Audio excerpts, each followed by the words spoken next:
Hi, welcome to Conversations with Kelly. And today joining me for a conversation is Jennifer Jordan. Hi, Jennifer. Hello, Kelly. Glad to have you this morning, actually. Today we're going to actually talk about something that is very sensitive to Jennifer, an experience that she went through, actually a journey that she went through surrounding Alzheimer's. She dealt with her mother having Alzheimer's, and was it at an early age that your mom got Alzheimer's? She was diagnosed at age 65. 65, so okay, that's actually when I did research, that's around the age that they're actually talking about it. But I do know of some cases where the age has been In her 40s. in her 40s or 50s and things like that. You dealt with your mom getting Alzheimer's shortly after your father passed. I did.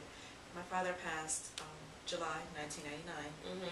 And I knew that Mommy was different, so I thought she was just grieving, and he was the love of her life. And then 3 months later, she was still calling me by one of her sister's names and calling her sister my name, and I don't know, I just kind of felt that something was wrong, something wasn't clicking. So took her to the doctor, and then her family physician sent her and referred her to a neurologist, and neurologist ran some testing and did diagnose her with dementia related to Alzheimer's of October, 3 months after my father died. Okay, so you were just got finished burying your father.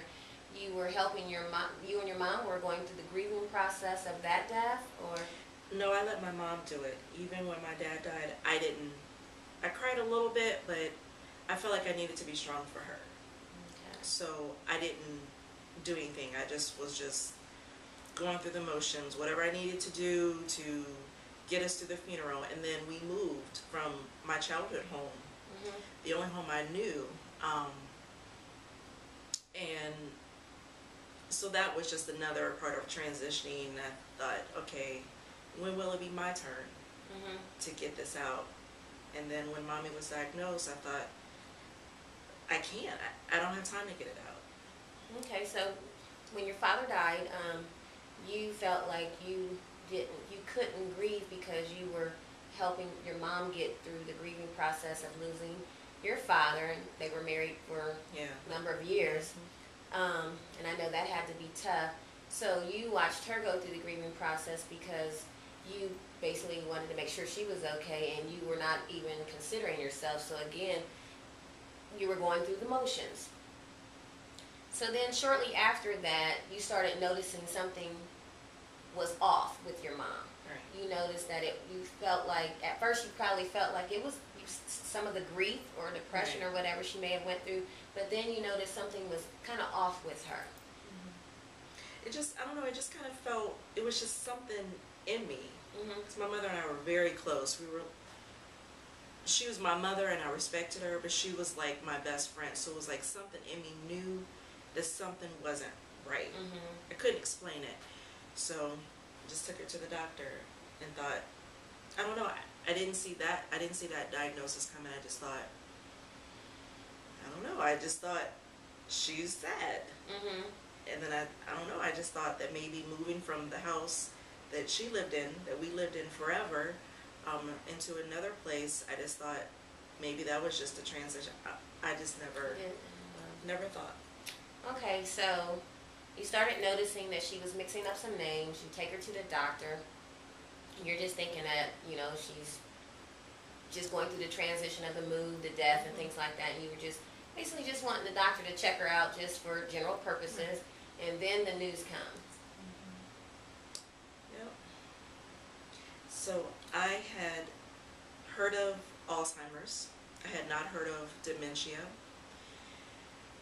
And when the doctor was starting to explain to me that the neurologist didn't prepare me for what it would really look like, I just thought it would be, okay, she'll forget where she put her keys, she'll just mix up names, she may need some friendly reminders. I never knew, she didn't explain that there were 3 stages. She didn't explain what the end of life would look like. She didn't explain any of that. And you know, Jennifer, you can take some, why don't you drink some water? Jennifer, when I was actually looking over, I was Googling Alzheimer's and things like that, I noticed that they did talk about stages, and like you said, you didn't know that it was all that. Sometimes we just have this small idea of what Alzheimer's is, or any type of disease or health issue or thing. We can just, it's like we just know just a little bit of the surface of it, and we don't know the deep parts of it. And before I actually read up on it, I didn't think it was all that it was. And it's really deep. It is stages that they go through. And with you, you went from the beginning all the way up until you actually buried your mom. So that had to be really tough. Some of the things that I did read about, they were talking about like the early stages and how they like just for kind of like misplaced their keys, Right. and then but they're able to get them. Right. You know, they are able to find them, and then it goes from that to needing help. Using the restroom, Right. Mm-hmm. or needing assistance getting dressed, and then it goes to wandering off and getting lost and things like that. Can you walk us through that process after, okay, you found out she has Alzheimer's, and then, you know, they didn't really tell you all the stages. When did you find out about the stages? As you were going through the stages? Or? No, I started researching it. Mm-hmm. I don't know, I think I just started looking up dementia, and that's how I started learning about it. The neurologist wanted to prescribe some medicine to slow down the illness. Mm-hmm. And I don't know what made me, I just decided to start researching the medicine that she had prescribed, and looking at side effects, looking at long-term effects of the medicine, looking to see if there was another medicine that would slow down the process but not maybe have so many side effects. Mm-hmm. And so the first stage was just reminding her about keys, and it wasn't even immediately the reminders. Mm-hmm. It was maybe a year after diagnosis that I started to see a little bit of change. Mm-hmm. But by that time, you know, we had moved, and we found something else that was better suited for us. Mm-hmm. And then I think that it was just friendly reminders. She was still working. She worked for Meals on Wheels. She delivered meals to like needy families. Mm-hmm. And I think sometimes she would get confused for the directions. Mm-hmm. And so sometimes she would have to pull over. She knew enough to get her cell phone out to call me, Mm-hmm. and I could help her with directions. But it was very gradual. That first stage is really, the first stage makes you think that, oh, okay, I got this. Mm-hmm. You know, just, Not that bad. no, Let me ask you a question. Did she know she was going through Alzheimer's? not at first. Not at first. Mm-mm. So when you got the diagnosis, you didn't tell her? Honestly, I can't remember. I take that back. I think I did tell her because I had to explain to her why she was going to start taking medicine. She wasn't on any type of medication. How did she receive that? Actually, I don't remember. I don't think she did any. If she cried, she didn't cry in front of me. Mm-hmm. I think she just kind of just went with the flow. Okay. You know, mommy, you have to start taking medicine Mm-hmm. to help you. Okay, Jenny. Okay. Okay, so it was gradual. You said you didn't really see a change until like a year after the diagnosis, Mm-hmm. and then you start seeing her mixing up directions, Mixing not up being directions. able to Mm-hmm. get to places, and then Starting to make excuses why she couldn't go to church. It became a family joke with one of my aunts and I that she didn't have any winter shoes, or she didn't have something to wear in the summer, but I always made sure that mommy was dressed to the nines, so that wasn't an issue. But I think she at that time started noticing a difference in her. So could it be that when she noticed the difference, the embarrassment of this disease and her knowing what is actually transpiring with her, did she withdraw from people? Did she not want to be around people because? She did, but that was another symptom also, that she was going through depression at that time. Mm-hmm. So that was a symptom of withdrawing from people and activities. Okay. So now we're coming up on stage 2. Stage 2 was a little bit harder. Now, in stage 1, did you get help? Was people rallying around you? Did you have a lot of support, or? You know what? I did. Okay. Stage 1, it was family, friends, we're all around. Mm-hmm. We're all around. It was an easy stage. It was an easy stage. It was just a few reminders. Can you come sit with mommy for a minute? I need to go around to the, that was an easy stage. Mm-hmm. That was an easy stage. Yeah. I want to say round 2. I don't know why I want to say round 2 because I just feel like I want to say round instead of stage 2, round 2, because each round gets a little tougher and tougher. So talk to us about stage 2 or round 2. Round 2. I'm gonna ring the bell. Ding. Round 2. Mm-hmm. Round 2, you hit the ground running. You wake up one day and my mother could no longer work because she was getting the directions confused all the time. Mm-hmm. And so I made the decision in that winter year that she was coming home. Mm-hmm. And so then you had to take the keys to the take car. the keys from the How car. did that go? It didn't go over good. Mm-hmm. Because she was the mother. Mm-hmm. She told me she was the mother. She tells me what to do. But you knew different, that you knew that the roles now had to change. Roles were changing.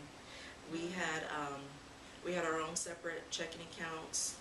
The middle stage is when I needed to put my name on her account because she was messing up her account. Mm-hmm.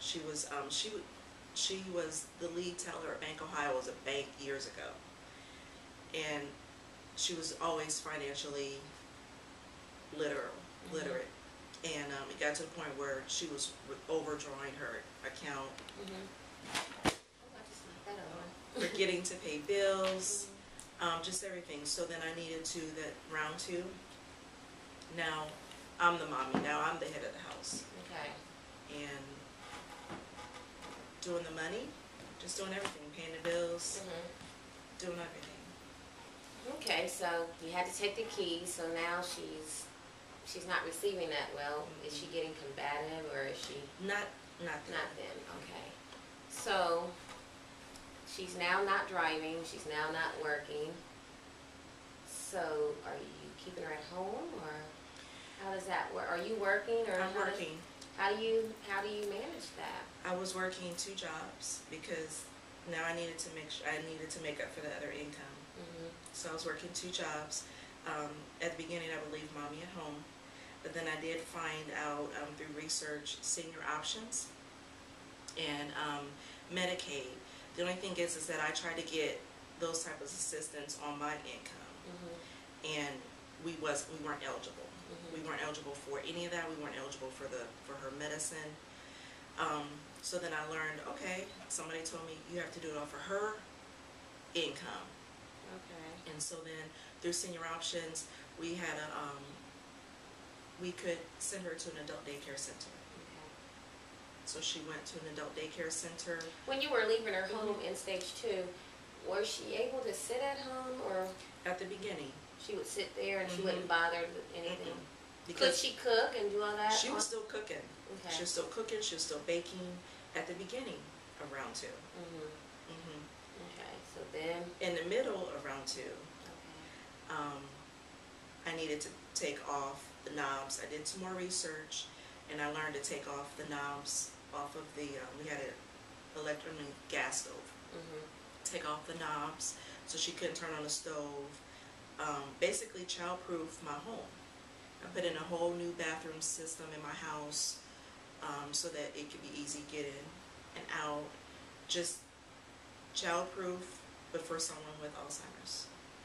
Yeah, I've worked in nursing facilities as a nurse's aide some years ago, and again, you hate to say it, but it kind of reminds you, when they go through this, it almost reminds you as if they're going back to like like behaviors. Exactly. Like you would actually take care of a 2-year-old or a 1-year-old, where you would actually have to prevent them from going out in the street or going out of the house, you actually had to constantly be mindful of them.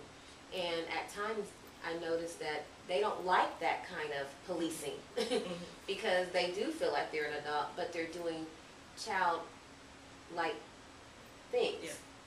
So, okay, we're in the middle of round 2, or we're kind of going into... We're going into the middle, towards the end. Towards the middle to the end of round 2 was when the combative behavior started. Okay.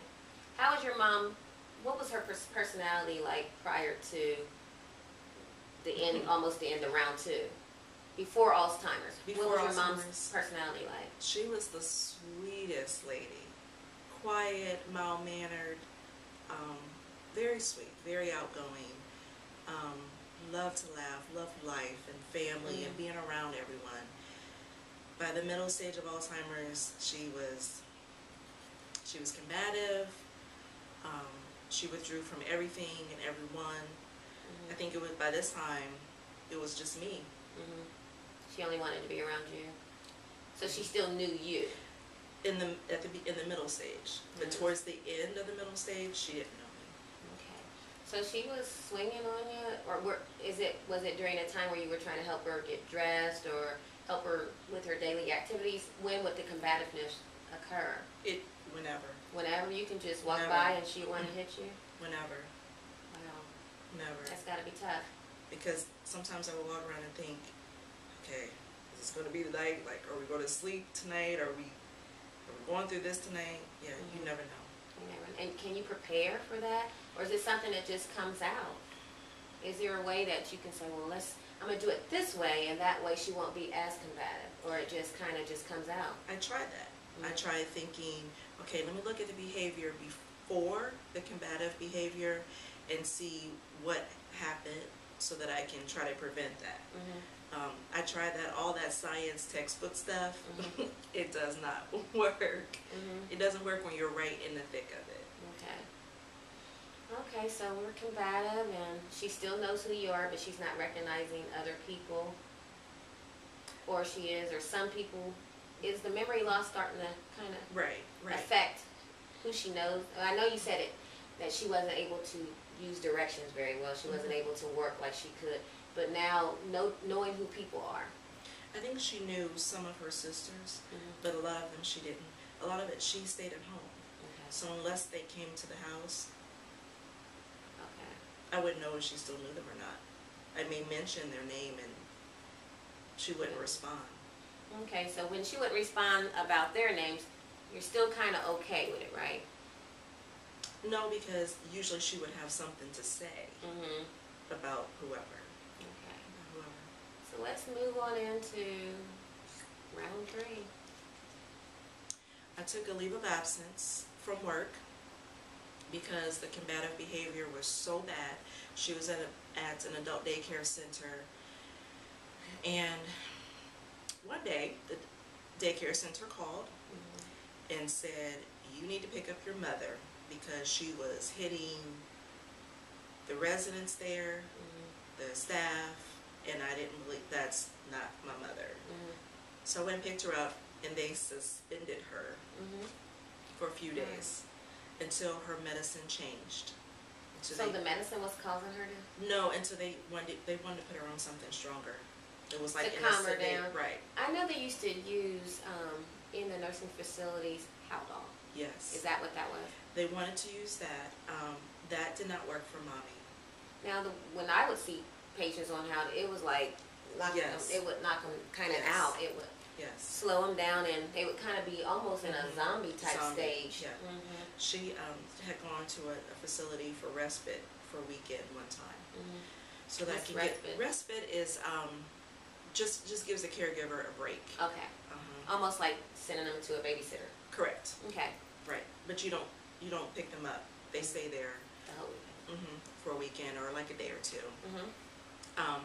And she was combative because she was in a new facility. She didn't know these people. I take her to visit a few times before. I actually took her there so that she can get comfortable. And while she was there, oh, hello everybody. Oh, hello. She was all excited until I took her there and let her stay there for respite, and she just acted up. So the facility, without consulting me at that time, put her on Haldon. Didn't tell me until I went to pick her up, and she was in the zombie state. And I'm like, what's wrong? What? What happened? Right. Mm-hmm. Yeah, so I went off. Mm-hmm. Went off on those people. And that's when they told me what happened. So I filed a grievance. And actually you, as a caregiver or family member, you have the right to file a grievance against the facility if they have done something wrong or inappropriate to your loved one. So they use Haldol to kind of control the behavior, but probably what they should have done is given you the option to come pick her up. Correct. For that. And then maybe if you said no, you weren't going to do it, they would probably tell you, well, we're going to have to do this. I get you. So now you're on leave of absence. Mom is combative. She's getting kicked out of places. And I know that had to be tough. What are you feeling? I was so mad At everybody. Like, why am I doing this by myself? She's my mother, but she's somebody's sister. She's somebody's aunt. She's somebody's cousin. She's somebody's church member. Why am I doing this by myself? Yeah. And I like your courage to just tell the truth, Jennifer, because a lot of times we feel these feelings, and a lot of times we're told that we shouldn't feel these feelings, these emotions, and you were upset because did you feel like your life stopped? It did, but I felt like I made the choice because I did have some family members pull me aside and say she should go to a nursing home, like at an early stage. Mommy was diagnosed with Alzheimer's when I was 25, and they felt that I should have been out having fun, living my life. And I made the choice to take care of my mother. It was a long 10 years, but given opportunity, I would do it again. But I made that choice to keep her at home, so I felt like if I had family members tell me that I should have had her go to a nursing home, and then now I'm in the thick of it, in the middle stage, I can't go to those family members and say I need help because they told me to put her in a nursing home. Okay. I was actually going to go to that because I'm like, well, how do you get angry with people that try to give you advice on how to handle the situation? And I'm not going to say the way you handled it was incorrect, and I'm not going to say that their advice was incorrect, because I've never taken care of an Alzheimer's family member in the home, but I have seen how it can get pretty bad trying to handle them, and sometimes they do need to be in a skilled facility, because in the skilled facilities they do have things that we ourselves around our homes and stuff don't have. But what I do try to tell people is I always thought I would never put my mom in a nursing home, and to this day my mom is doing well and she's doing for herself, and I have not had to take care of a sick parent. But you can't, sometimes you get to a place to where you wonder, do you have to rethink that? Because do we do our family member a disservice trying to keep them at home, and we struggle with trying to help them when the facility has so much more? And I think where we make the mistake is we look at nursing homes as this big ugly place. I've worked in them, and I was a great worker, and there were some great workers in there, and then there's some times that there was some lazy workers. But I think what I didn't notice as I worked there is the family members that come to see about their family members are the ones that they focused on first. I'm not saying that the ones that didn't get visitors got neglected, but first was make sure you get so-and-so up and dressed, her family will be here at such and such. You have to go to these facilities You have to, and don't go at the same time all the time. You make pop-up visits and things like that. You check their records to make sure they're getting their medicines on time. You stay engaged. And it's still like you're still hands-on with them. It's just that you are not the person that has to child-proof the house to make sure they're not getting up. You can still go to work. You can still have your life, you know, things like that. And I'm not saying what you did was wrong, but there is options, and I do understand where your family members was coming from. What we don't want to do is put them in a nursing home and then just say, that's on them. Still go. You can still launder the clothes. You don't have to let the facility do everything. You can launder their clothes. You can actually take them meals if you want. Or that you can actually have them, you know, prepare meals. But I think as they get through certain stages of the Alzheimer's, the eating becomes an issue too. And see, those facilities have those skilled people. They have dietary facilities on grounds that help with preparing meals and things like that. But it's just about going. And I'm not saying that what you did was wrong, and I'm not saying what they told you to do was wrong. It's whatever's best for the person and for the family as well. But like you said, you did what you did for your mom, and if you had to do it all over again, you said you would do it. But I'm sure that you was flooded with all kinds of emotions. You had to. You just lost your father. You didn't get a chance to grieve him because your mom was grieving him, and the next thing you know, now you're taking care of your mom that has the disease of Alzheimer's. And you know what, just to take a pause, I didn't know that Alzheimer's was a form of dementia. Yes. I thought those were two different things. I'm thinking dementia is like the early stage of Alzheimer's, and then Alzheimer's is when you've fully blown in it. I didn't know. I thought it was two different things, so that educated me as well. But let's talk about those emotions. You said you were angry with family members. Was there a time where you were angry with God? Yep. I was angry with God in that middle stage.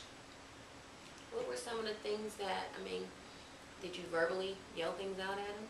Or was it more internally that you had this anger with him? I would verbally say, why? Why, God? But a lot of other stuff, I would just internalize it. But it would be the same thing. Because he knew. Thank you. He knew what I was thinking. But What were you thinking? I was mad. Like, Mommy was so nice. And she's only, in my mind, like 65-ish. And she's still young. And we can't do nothing together anymore. She didn't want to go to church anymore. Did it feel like she had died, but she was still alive? It was, at that time it felt like she was gone someplace. Like I couldn't find her. Like I could see her, but I couldn't find her. Was there a time you thought, when you said you couldn't find her, was there a time you thought she would come back? That she would get her mind back? I thought if I worked with the doctors for the medicine, found the right medicine, at some point I can have a piece of her back.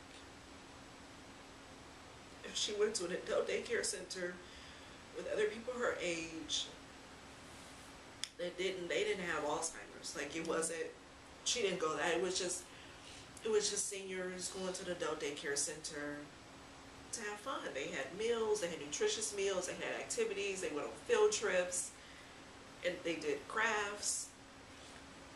And you thought that eventually she would come back. So when that hope left, where did you find yourself at? I was mad. It wasn't fair. All my friends had their parents. My cousins had their parents. My father had died, and my mother was lost, and it wasn't fair. And then you're left to go through the motions. It wasn't fair. I used to have long hair and it was permed. And it was in that middle stage where I was still taking her to the beauty shop. And she would get her full service. I would get my full service. I was still taking her shopping to get her clothes. And one day, taking her to get her hair done, I realized I'm not going to be able to get her hair done and my hair done at the same time because she was that wandering, in touching stuff, into stuff. And my beautician was very, very patient. But in my mind, I'm like, no, sit down, stop touching stuff. But my beautician was patient, and but I thought, okay, I'm going to need to make an appointment just for mommy, and then a different day appointment for me.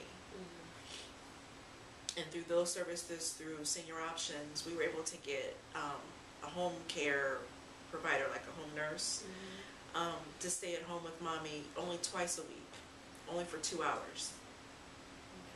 So after she goes to daycare center, I only had 2 days a week for 2 hours to stay at work late, because I would get to work late because I was taking care of mommy in the morning, and then by the time I get her off on the bus, then I would get ready for me. Was there a time when, because I'm just thinking about how I would have probably been in this scenario, was there a time where you were angry at your mom? I was. Because of the things that you had to alter within your own life, like work and things like that? I had to cut my hair off. I Because cut it like this short because I can't go to the beach. I can't go get my hair done anymore because it was too much time away.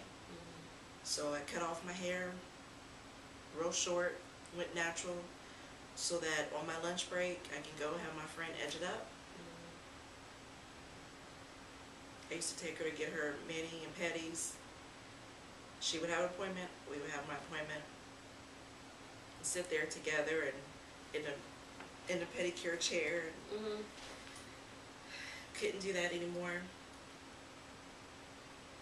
And to me, I felt like that was my only outlet. Like that was the only thing I could do for me.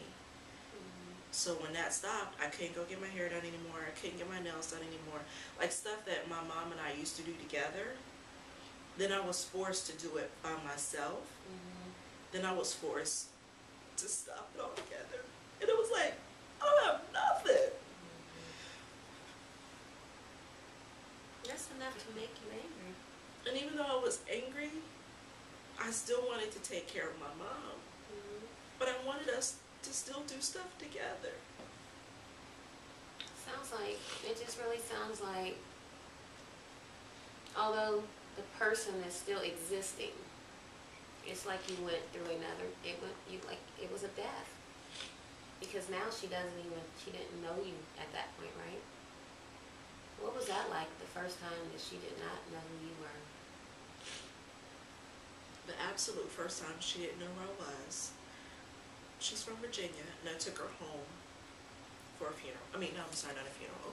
Oh, sorry. Took her for a wedding. And anyway, she was at the wedding. Oh, hello, la la la. But by that evening, she went through sundowning. And so sundowning is something that Alzheimer's patients go through. Happens about 5 in the evening, 5 or 6 in the evening. And they just start getting really confused. Really confused. And so she got really confused. We were in a hotel. We were in a strange, well, to her, a strange place. She didn't know any of the family members. All of a sudden, family members down in Virginia came over to the hotel to help me. She was swinging on them. She was so loud. The hotel manager had called the police. The police had the hotel surrounded. Because they thought that they didn't understand Alzheimer's. They thought it was like, either like, they just thought we were just being loud and rude. And it was... When the police got there, did they understand Alzheimer's? No, because the hotel manager had told them that, you know, somebody up there was acting up, basically. Were you in a small rural area of Virginia? Yeah. Okay, because I'm like, now come on, somebody had to know. Okay, I get it now. So, okay. So I think they used to call it old timers do things. Yeah. Maybe if you would Or have probably said senility. that, or some, Yeah. maybe if you would have probably said it that way, you probably pulled the Alzheimer's on them. So. I was like, now wait a minute, how come that? Like, okay, so the police came and your family is actually getting to see this. But my Virginia family, not the ones who are home with me. So they were supportive. My Virginia family was supportive. They came, they stayed. They wanted us to come stay with them, but I think at that point, I just wanted to go home. It was late at night, 8-hour drive. So anyway, we made it to the morning. Did y'all get kicked out the hotel? They were going to kick us out the hotel. But I talked to him, he understood, he was like, keep your mother quiet. So on the drive home that early morning, it was winter and I had a black coat on. And as long as I would say, just start talking to her, she was good. If I would say, Mommy, such and such, she would say, why do you keep calling me Mommy? And that was the first time in the car on the way home? That was the first time that I knew she didn't know me. So we're 8 hours away. It's just us in the car, and she does not know who I am. And I cannot break down on the road. So I gotta hold it together. Again? So by this time, we're probably about 6 years into the illness of holding it together. Now she doesn't know you. Do you think that was the toughest of the overall? Sometimes I think about, would it have been better if she didn't know me at home? Or would it have been better if she didn't know me on the road? It doesn't matter. She didn't know me. And I really felt alone. I was really mad at God because how are you going to let me be 8 hours away on the road in the mountains? I can't even cry because, the mountains are like this wide. I can't miss a step driving. So again, going through the motions and had to hold it together. Hold it together.